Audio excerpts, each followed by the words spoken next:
people that will send you an email or a message and be like, are you guys going to do jokes about camembert? And Did you write to them? What did you say? yeah, I mean, we would just encourage them to come, every time I had that, it's not like I had many. I think I had 2 or 3 over the years. I will just encourage them to come, I keep the email, put them in the newsletter, and it's like, okay, unsubscribe if you don't like it. What if they say that I didn't authorize you on the GDPR? Yeah, that's true. That's possible. Hello, welcome to Comedy with an Accent podcast. I'm your Taiwanese comedian, Wen. I interview comedians who perform English stand-up comedy but who are not native English speakers, or they can have very distinct British regional accent. This podcast is all about comedy, about accent, about languages, and about the comedy technique. So stay tuned if you're interested. Okay. You have to be a little bit closer to. Oh, is it? Yeah, kind of like that distance. So you will be in the frame and also. Okay. I like it. Okay. Salut, bonjour à tous. Bienvenue sur ce podcast de comédie avec un accent. Je suis ravi de recevoir mon invité aujourd'hui. In case people are fleeing because they're hearing this foreign or strange language, this is Comedy with an Accent podcast. We haven't changed. I spoke French to start with because my guest today is the mastermind behind the popular French language comedy show in London, French It Up. And I'm going to welcome my guest today. That is Jeff Vitale. Hello. Bonjour. Bonjour. Hello, how are you doing? See, when I contacted you, I was tempting the idea, say, why don't we do a podcast in French? And Right. the more I prepare for it, I'm more like, thank God he didn't agree because I don't think I have the fluency to I do did it. agree. Did I said no? No, you say, yeah, we can try a little section towards the end. yeah, I But see, yeah, I I see. was yeah. Jeff, I was just thinking Jeff is not really a French name. And you just revealed to me that your name is actually Jean-François. Jean-François, that's correct. I mean, you know that to non-French people, it doesn't seem right that my name is Jeff. But again, my name is Do Jeff. they ever question you or? Yeah, they do, yeah. But they can't say it properly like you just did. They do Jean. Like when the bank calls me, it's like, can I talk to Jean-François? Jean-François. And I'm like, Oh, nah, you mean like English speakers? Yeah, English speakers, sorry. Yeah. They will say Jean-François. And it's not Jean-François. So. Jean-François, Yeah. but at least they do the soir. Yeah, at least they do this right. François would be Francis in English, right? It's Francesco in... Yeah, that would be Giovanni Francesco in Italian, right? Yeah, because like Pope Francis, I just heard the French podcast, he called that the Pope François. And Yeah. I didn't know until... Say Francis, you're right. Yeah, okay. Today, I invited Jeff over to talk about the comedy show in the French language in London. This is the second, because usually I invite someone who perform predominantly in the English language when they don't speak English as their mother tongue. Okay. But recently, I had someone came to talk about running a Spanish language comedy show in London. And I find it very fascinating to understand where the audience comes from, where does he find the pool of performance, etc. So I'm going to basically do the same thing with you today. At first, I have to clarify because when I did that Spanish show episode last time, I said, I think there's one in London for French people, but it's not comparable in sizes. I didn't mean your show because what I'm thinking was Ariel Suma. You sure know her, right? Yeah, I do. Yeah, of course. She performs Ariel sometimes Suma. I'm sorry, Ariel, but she's kind of half-heartedly run a show called MDR London or something, and she probably run it once every 3-4 months, and that's the one I had him. MDR. MDR, yeah. What does that stand for? Mort de rire. It's like we say, it's like laughing out loud. Yeah, laughing out loud. LMAO. That's our MDR. Oh, I thought it's like young people say a lot now. Because it's Ariel, I thought he has closer to the mother. That could be. It's true. I know Ariel too, so I see what you mean. Maman de, I don't know.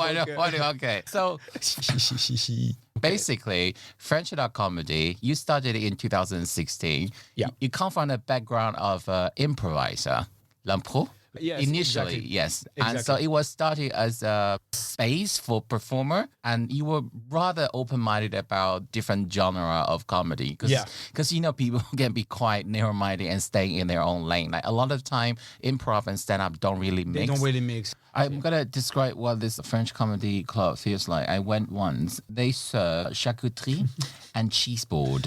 At an English comedy club, you'll be lucky if you have crisps. And it's not even the posh brand. It's always like that. You have peanuts and they're serving cheese. It's on cheese.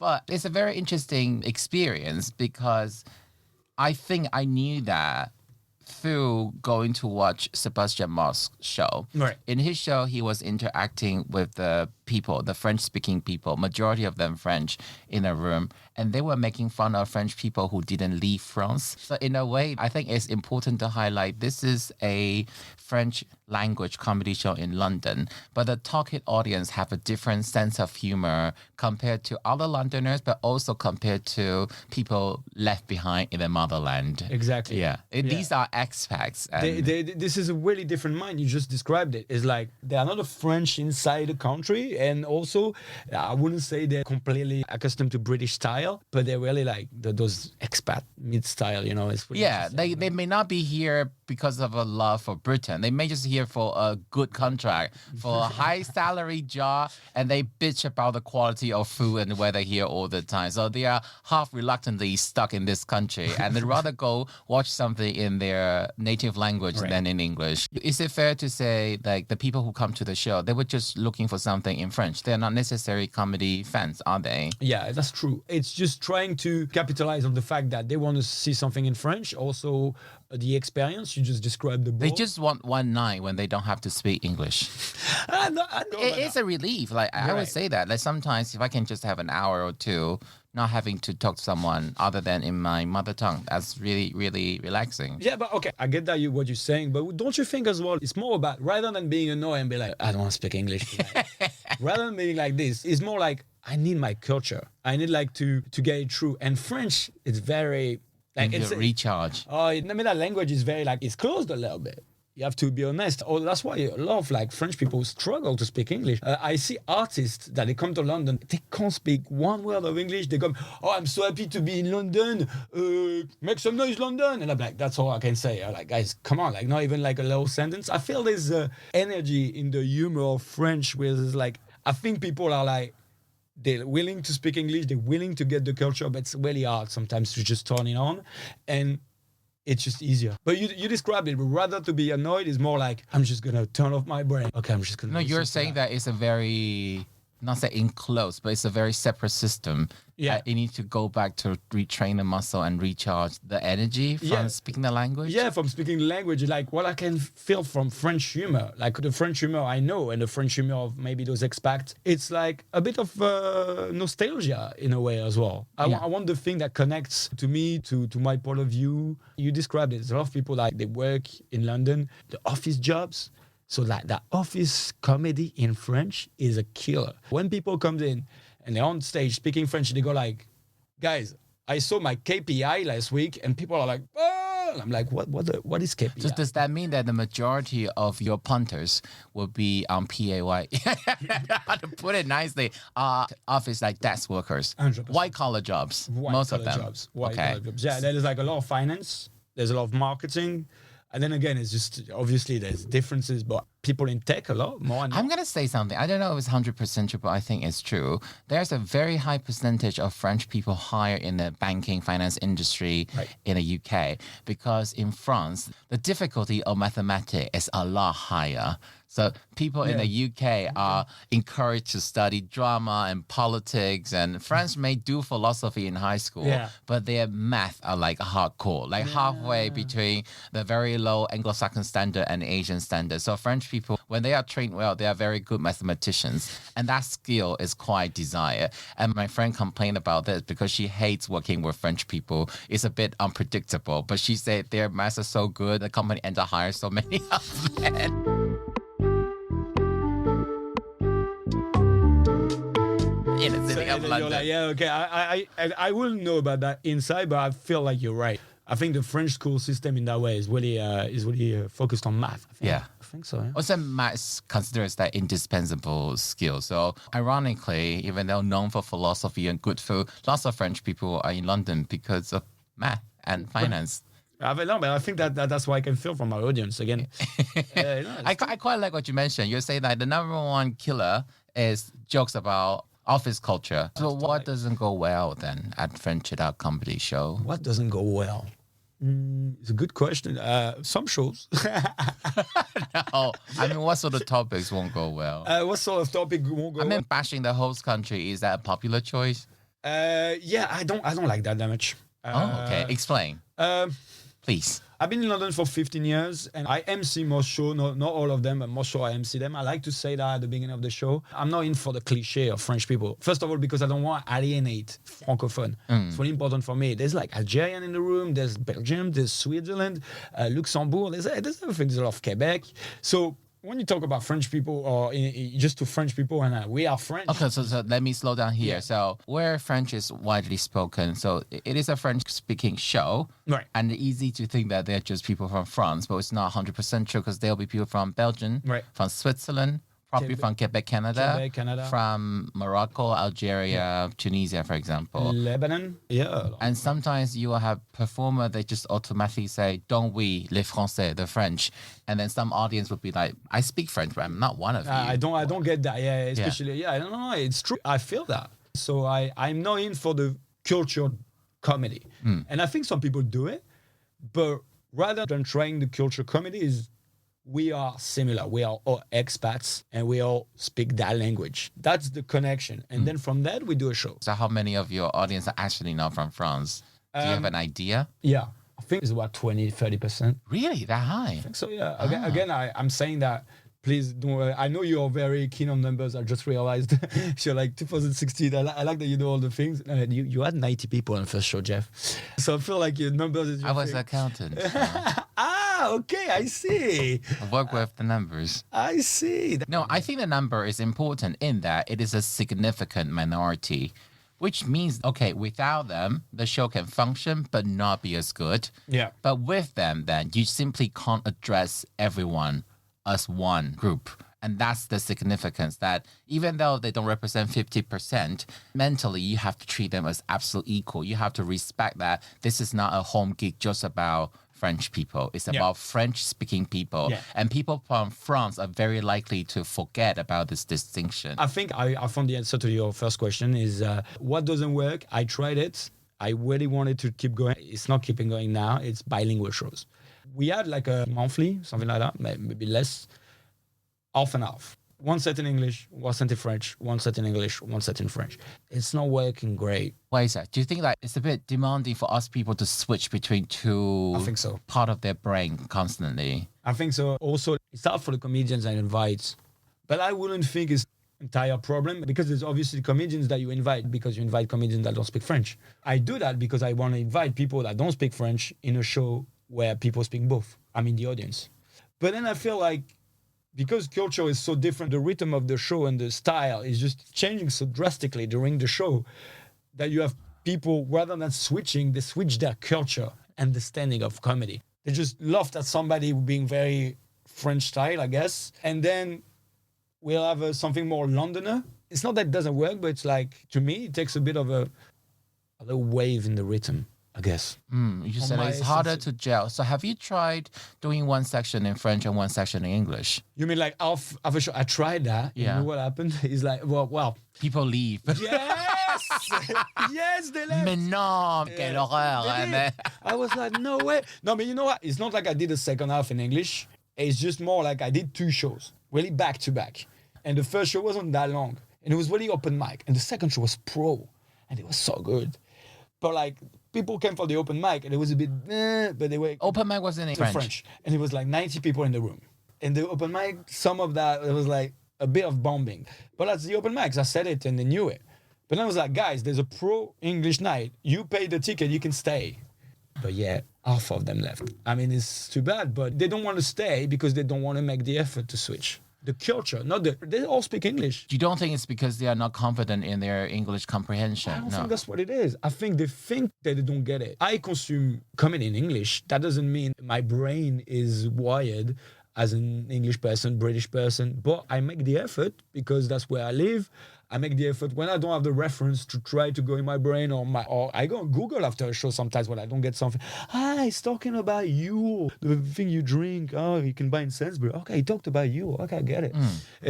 This is the effort. But it should be a two-way street, really, isn't it? Like, because the performer should try to reach the audience to use references they will understand. Right? Well, when you have your 10 minutes that is already written and you are like a Londoner comedian established, because that's why I invite on English shows, because because we're in London, so that's great, Yeah. Such as yourself, somebody that has like a real set.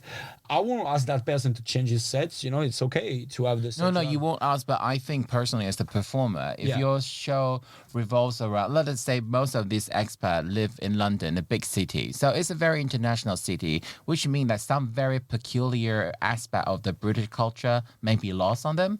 So if you're set around a very, very, let's say, English or Scottish thing, Right. even though these people live here, they may not know.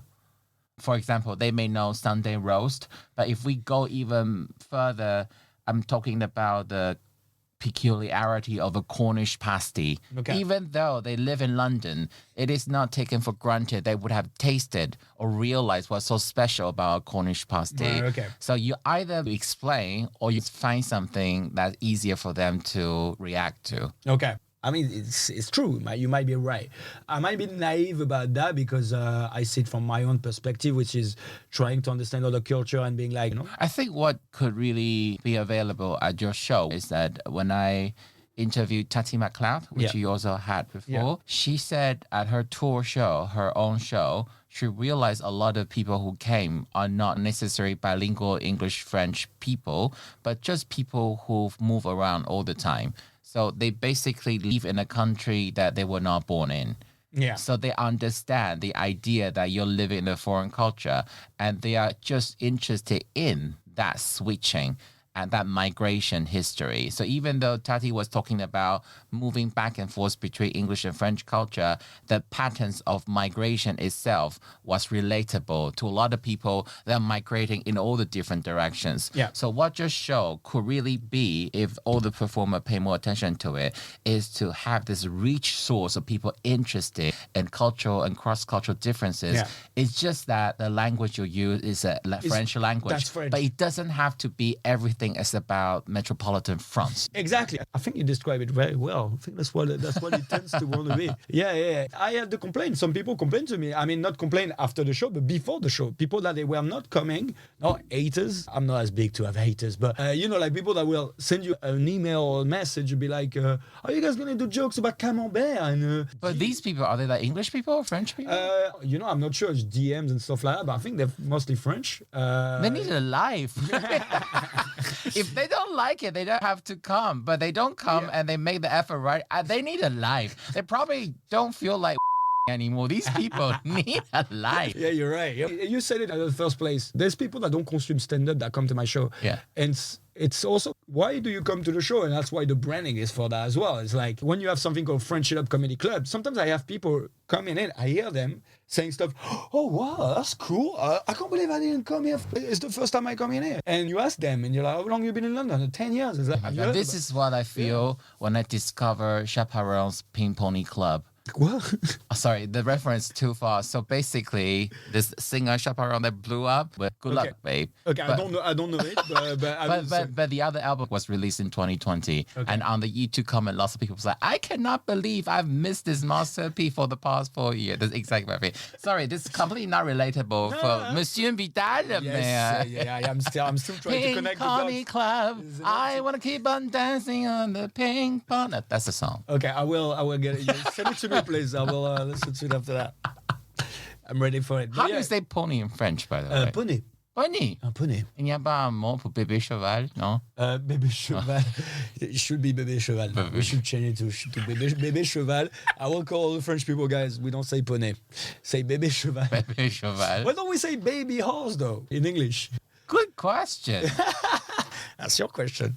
Yeah, not my language, not my problem. So you're saying some people will write to you, oh, are you going to make a joke about camembert? And what did you write to them? What did you say? Yeah, I mean, we would just encourage them to come, Every time I had, that's not like I had many. I think I had 2 or 3 over the years. I will just encourage them to come, I keep the email, put them in the newsletter, and it's like, okay, unsubscribe if you don't like it. What if they say that I didn't authorize you on the GDPR? Yeah, that's true. That's possible. I love it though. People write you hateful email. You include them in a newsletter list to send out information. I will include them even on the WhatsApp group, and then I will text them that I'm the king of spam. No, yeah, don't do that.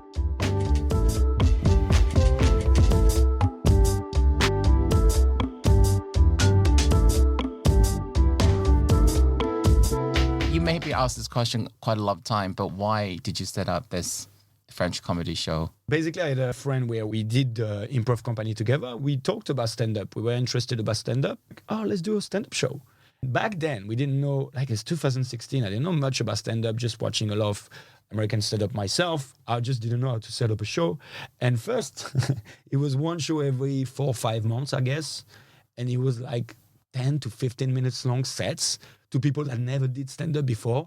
Coming with their page and trembling in front of the mic and me emceeing.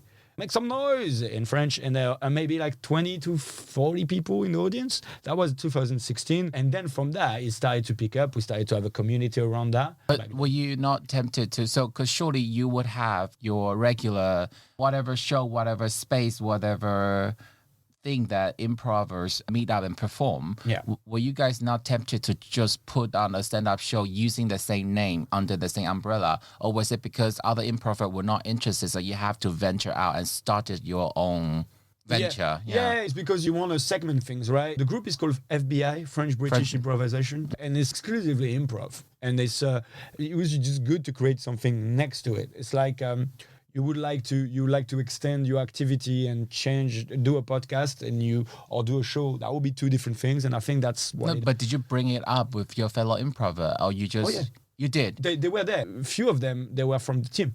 Let me put it this way: this FBI group, these French improvers, do you do regular ticketed show to audience? Yeah, they do. Yeah. They do like monthly. So my question is, were you not tempted to just make one of those shows improv with additional stand-up? Rather than starting a complete new night on your own? That was my question. I see. No, I wasn't tempted to do that. We rather prefer segmented the thing and just do something completely different. Pourquoi pas? It's because it was, weirdly enough, it's a bit corporate in there. Do you say corporate? Corporate. So basically, we were a few comedians and actors. I'm doing voice acting, already teach improv for a long time then. But in the group, there's people that don't have that for a job. And it's, we call it it's caritative association. How do you call it?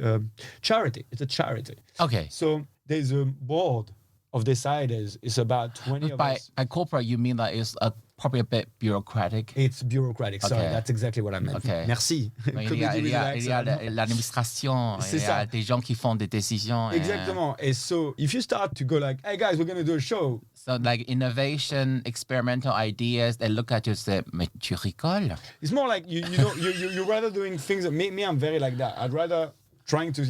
So now they say it was like malicious, but there was an institutional inertia, and it's just faster and more efficient. You just start something on your own. You got me. That was exactly because I had a French ex, so I know you French people.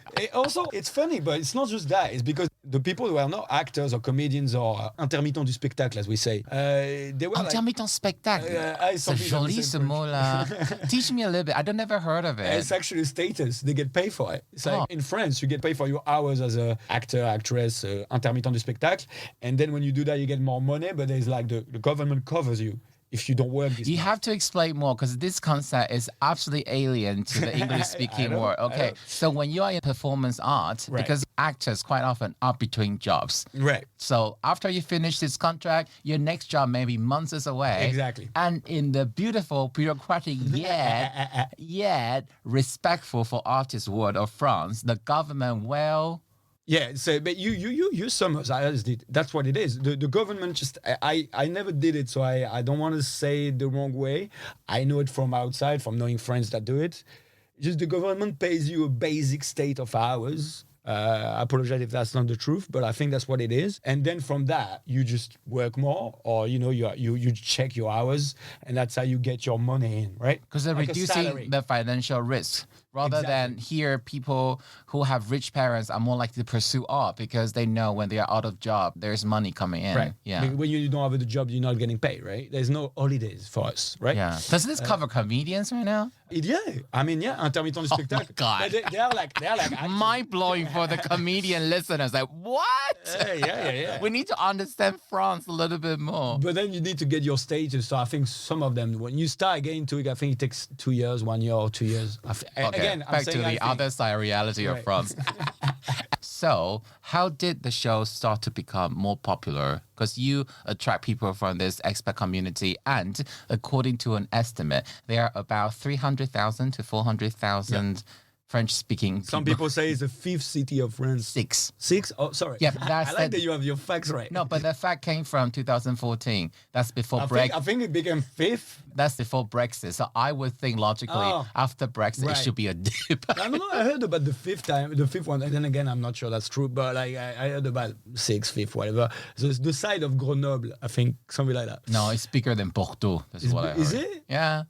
Well, it's changing all the time. Sorry, your question was on this. How did it start to grow? Oh, sorry. Yeah. Did you notice a turning point? Yeah, definitely. So after COVID, before 2016, I was in collaboration with Émilie Perraudot. We created that together. She went back not to France, but to Belgium, to Brussels. Then COVID happens.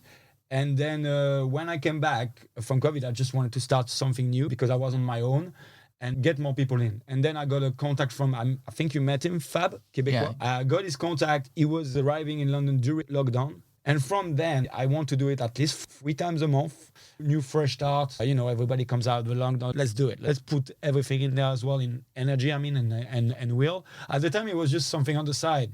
We had French it up. There was no sign. There was no real concept as well. Some people will do 20 minutes. I didn't even know. I was like, oh, you want to do 20 minutes? You never did stand-up before? Cool. No, that's not what it was from 2020. It was like, okay, I'm getting interested. What is stand-up? How does it work? How do you book artists? And from then, I invite people. People come to London. I invite them to the stage. I do it less now because it's got a cost. Sometimes I will really like a stand-up comedian that is not that famous, not too big, but big enough for me and cool. I will pay the Eurostar, the hotel, obviously the show. We do a little show where I'm thinking like the audience, where really gonna like this person. So I did that about 20 times since I exist, I guess. I know now I have like a little list where I know people, they come to London, I can put them on shows, right? Yeah. And then you put ads, for example. And then I start ads as well, right? Okay. Yeah. Even though I can do really evil editing, made it sound like you got rid of Emily and then boom, the show went better. Not exactly. Exactly. She left. She left. But yeah, with Emily we started the thing. But yeah. Then when Emily left, because I was left on my own, it was in a way easier to have like a concentrate on ideas, I guess. French had this very interesting status of being most likely the foreign language and the only foreign language a lot of British people learn. Yeah. But they don't necessarily learn into a full fluency. That's true. But you are more likely to get people who are not French, in theory, to be able to speak a certain degree of French. But whether they are able to perform in French, that's the other question. So is there quite a few crossover with the English stand-up scene here? Or sort of the French kind of stays in its ecosystem interacting with the performers in France? What do you feel about that? So yeah, there's a will to try to connect more, but as it is now and as it was back in 2020 when he started to become like what it is now, it's true there's an ecosystem really based around our community. We have a WhatsApp group with 150 people. I've got a few WhatsApp groups with I give classes of improv every week, Monday, Tuesday, Wednesday evenings. So they all are in the La Boucle. They all know about the shows. Most of them come a bit to the shows. So these 150 people are not the pure spectator. They are not. They're like the spectators, some of them, but they're like part of the group FBI, theater in French. So we have our own ecosystem, as you said it. A performers community, French-speaking performers community. So performers, there's not a lot of them which are, this is their job. That will include the people you just spoke about. Française, I found out that she was speaking French, so I invited her. Olivier, but I think it's not his job. But he performs sometimes at Comedy Freaks. Ariel, a few times, I invited her over. But the rest, as in really be connected to professionals, because there's not many of them as well. But you see, even people who perform on the English thing, not many people are fully professional. It's almost impossible to sustain yourself. You're right. So I'm saying that who perform in any capacity, in a way, or they can just be comedy aficionado. So yeah, so exactly. So the people from open mics, that's what I call it. It's the people from our improv comedy shows, mostly. There's a mix of people with experience. So it's a mix of that. That's the concept of French Comedy Club Classic. And then there's like the pro night. I invite people from France, like the special guest. And just for marketing as well, is more trying to get people that have followers as well. Do you feel you've reached the critical number? No, I don't think so. I don't think I have a number which really ranges enough, but I think the people I'm reaching out to. I just performed on Friday. We had a special guest called Jérémy Charbonnel. Oh, yes, I follow him on Instagram. Yeah, so Jérémy came. We had a 200 place we didn't use at that time. We used 100 place, but we did 2 shows. One show 100 sold out, and then a second show 60 around at 9 o'clock on Friday. He essentially helped me out, fill up the room, right? People that came, they don't know French It Up. So I'm trying to get people as well to know the venue and to know French It Up Comedy Club, and hopefully they came from Jeremy, but they live here. So hopefully they will come back as well to see our shows. On the specificity of the branding, because when I talked to Ariel, she said that when she did her French language show, there are people who came to the show and surprised that the show was conducted en français, because they generally believe that it's a show mocking French people eating camembert and everything will be done in English. It's just gonna do French bashing. You mean it's my haters? That's them. She got them. But you ever had that sort of people turn up at FrenchIt.com? Because your show title is French It Up. It's cute and it's very English language logic, you know? French up, that's a phrasal verb. You don't have such a thing in French. Do you know where it comes from? Where'd you come from? Friends. There's an episode of Friends where Joey starts to speak French, right? It's actually a line of Joey. Oh. It's an exact line. Sometimes I put it as a GIF for people to remind. So Joey is on stage. He's trying to learn French. He's not doing French, right? I don't even remember. From Phoebe? From Phoebe. And then he's on an audition. And he takes up the guy, like, blah, blah, blah, blah, blah. And there's the comedian in front of him. The actor goes like, guys, what's going on? And he looks at him and goes like, dude, French it up. So that's just where No, but that French it up, that up thing, this sort of way of playing with language, French it up, is a very quintessentially English. You don't have something up or down in French, right? Right. So without reading it in detail, people might think it's an English language show making fun of French people or talking about France. How do you make sure they get the brief? And you know what? Well, it's a great question. I don't believe I never had that issue. No? No, I mean, maybe some. You know, Because your ad comes with videos and the description are all written in French. Yeah. I think I had a few times. Once somebody, you can hear as I speak very quickly and very And you mumble a little bit as well. Yeah, mumble a little bit. Yeah. So I speak like that very quickly, in French even more. And there's one girl from the audience once she arrived, she had the question, and I'm like, started to speak. She goes like, oh God, he speaks so fast. So yes, I don't think she was French. I think she was a French teacher, and you know. Yes. Actually, when I listened to the interview you did with Fab, yeah, on Bouche à l'oreille, even though Fab's Québécois accent, I'm really not used to the Québécois accent. And you know what? He doesn't have a strong one though. Oh my God. Québécois. Fab is the less Québécois accent you can find. He opened for Sébastien Marx and he had a whole bit talking about dogs. And he just kept saying chien. And I just thought, it's chien.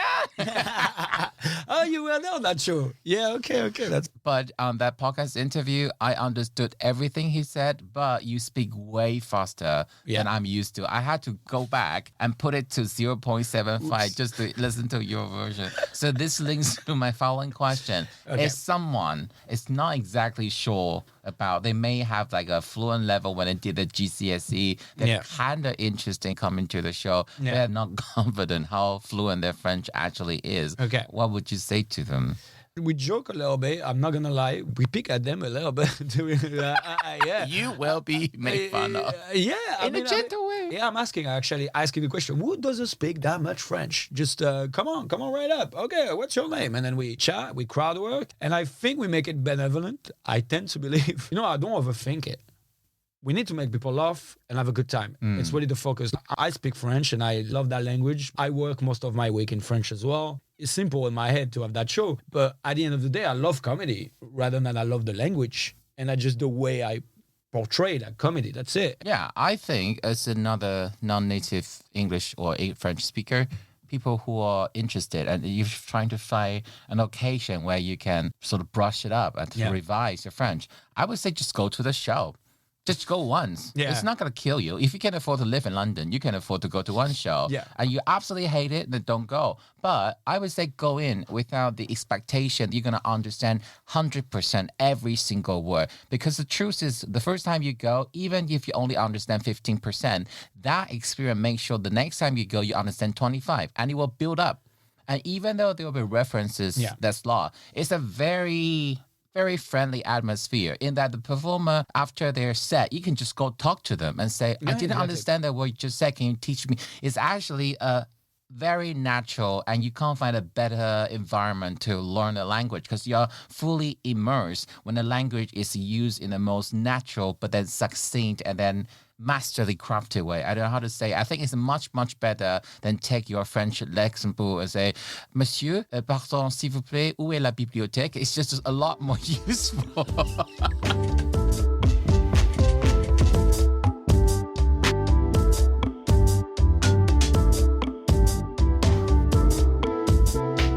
But you you speak a very good French, by the way. You're very kind. No, you're unlike people who still live in. No, but you do. Like you. I think I was really surprised because the way you said it, I was like, okay, Quan is gonna come in and just mumbles from few things in French and then speak English, right? But then you started your set, and I was like, you did your first joke, which you did to me, by the way. I don't know if you remember. You did your joke to me at the back. You know the joke about Macron. Oh yes, I said, shall I do it, right? He was like, my French doesn't work. I mean, like Macron as institution. And then you did it right on stage. I was, oh, that's fun. Performing in French was very weird. Yeah. Because French is a very fluid language. We were talking about the French it up. I was talking about English fun is Germanic roots. You have all this rich phrasal verb. Right. And one word, when you can use a pretentious Latin version, you always have a short version, punchier version. And I think French is not so much as a punchy language like English can be. I feel like speaking French is like me watch people doing the Tai Chi in a park. This is very weird. Feel like that? The wavy fluidity, especially when you do words in French, you have to make the liaison between the consonant and the vowels, right? So you speak with a different rhythm, and that's a bit of sass. It's a complete different way, a different tool to use. I wasn't fully familiar with that tool, but I feel the tool can be exploited in a complete different direction that the English language cannot deliver. Because English is very interesting and it can be pom pom, pom pom pom, pom pom. It's all about rhythm, right? But France is all about the sort of sneaky, gentle push and how it flows together one after another. So I think even the way you do set up punchline could be quite different because of the language characteristics. Different. Yeah. And I think that's what's interesting about it's refreshing to me about English. I like to perform a bit in English or like MC in English in that way. That has that rhythm as well, and like get into the show. Yeah, it's be easier for me in English to get into a show. I think it's a show language. Welcome to the show. Tonight we've got this. I feel like in French there's like a. But I would argue I think French is a better cabaret language. A better corporate. Yeah, cabaret. Cabaret. Yeah. Okay. I think French is very funny when you try to deliver something in low register moaning and complaint, endless complaint, which is something quite essentially French. Je vois pas ce que tu veux dire.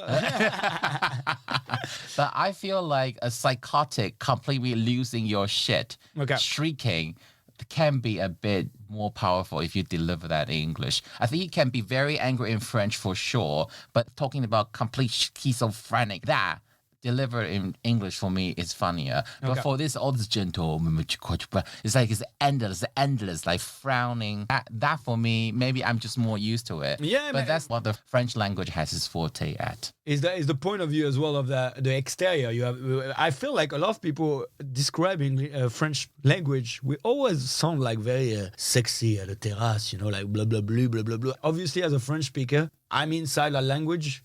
I don't feel that. I don't feel that flow completely as you described it. It's, to me, comedically, is completely different. That's what it is. And the rhythm of the language doesn't come much from the word specifically. That's what English does. English is like each word.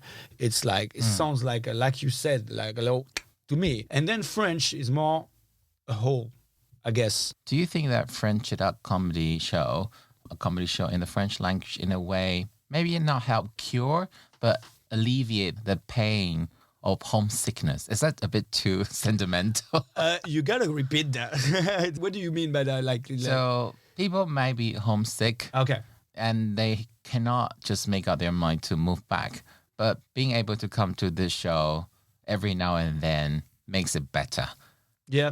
To my experience, my point of view, that's a great question. And I don't think so. I think my experience is I love my country, but it was not a first love. I left Marseille at 21, 22. It was the middle of 2011, 2012. That's why I'm not sure on the dates.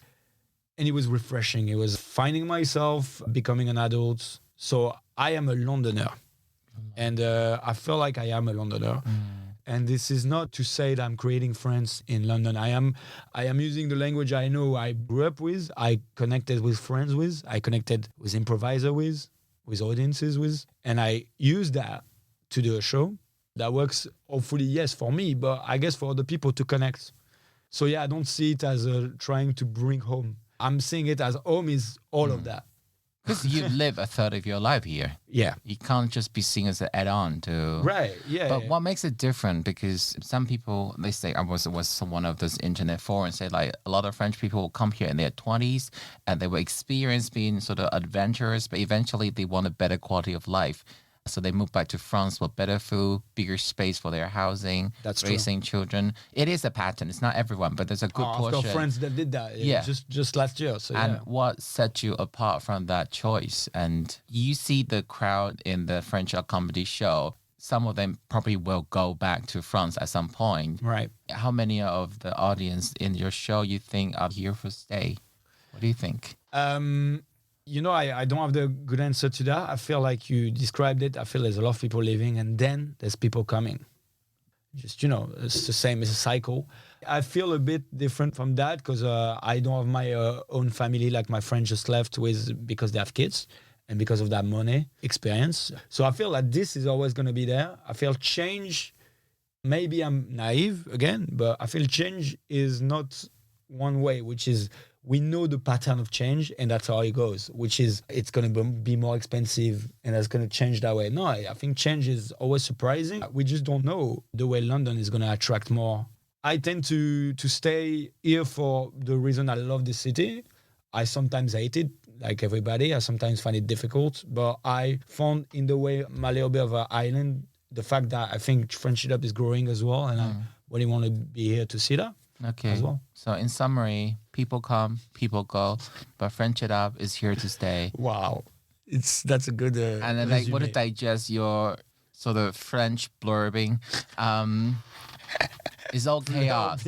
It's all chaos. Why bother overthinking? Well, enjoy the moment. That's a good point of you. Yeah. Is that a right summary of what you say? I think it is. More or less. Yeah. Okay. I should hire you as a summarizer for my everyday life. Okay. We are going to leave it here. I'm going to say a big thank you again to my guest, mon invité today. Merci. Jean-François Vidal. Hopefully that's the very last time people know about your real phone name. Next week. Well, have a good day. And please, if you like the episode, give us both the French Comedy Club and my Instagram account, subscribe and follow. And have a good day. See you next time. Bye. Merci beaucoup.